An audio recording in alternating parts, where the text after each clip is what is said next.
This is a download from BBC Learning English. To find out more, visit our website. 6 Minute English. From bbclearningenglish.com. Hello, this is 6 Minute English from BBC Learning English. I'm Neil. And I'm Georgina. If you've ever done shopping online, then you may well have used the internet giant Amazon.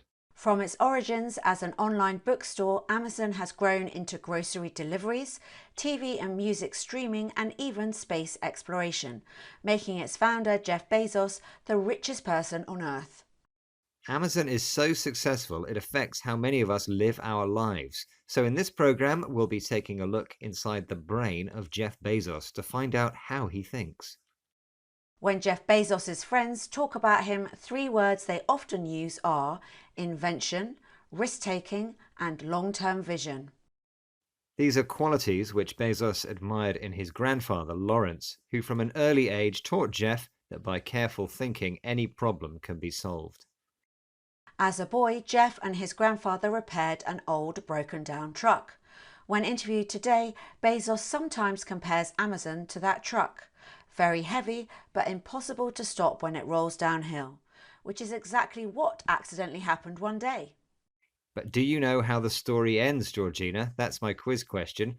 What happened when the young Jeff Bezos' car accidentally rolled downhill? Was it A, Jeff jumped in and pulled the handbrake, B, Jeff's granddad lost a thumb, or C, Jeff's hair fell out? Well, Jeff Bezos is bald, so maybe it's C, his hair fell out. Okay, Georgina, we'll find out later. As a company, Amazon has been remarkably strong. It survived the dot-com crash of 2000 and saw profits jump during the COVID pandemic as more and more people started shopping online. Retail analyst Natalie Berg thinks Amazon's success is due to its customer strategy, as she explains to BBC Radio 4 programme Seriously.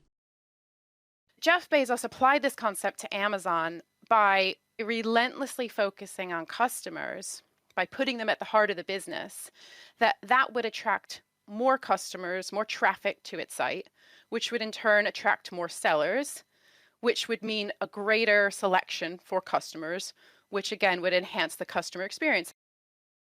Natalie thinks that Amazon put customers at the heart of their business. In other words, they make customers the most important part.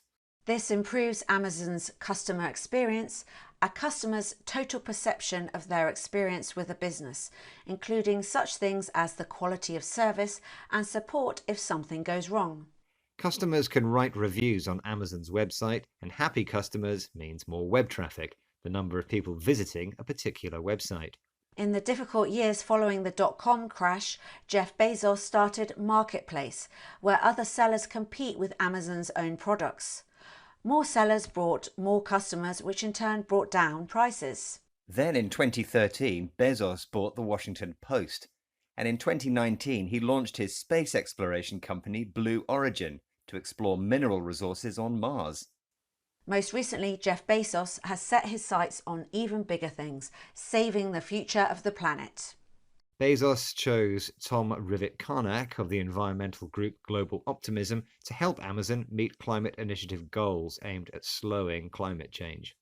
Here is Tom Rivett-Carnac telling David Baker, presenter of BBC Radio 4's Seriously, about his conversation with Jeff Bezos. It did seem to me that it was a legacy issue for him, that he wanted to be on the right side of history. And you don't think it's just greenwashing in the end? How do you define that? I mean, would you define greenwashing if you said somebody got into this issue because they wanted to improve a reputation of a company or of an individual? Actually, that's fine, right? As long as they do something meaningful and deliver a major outcome.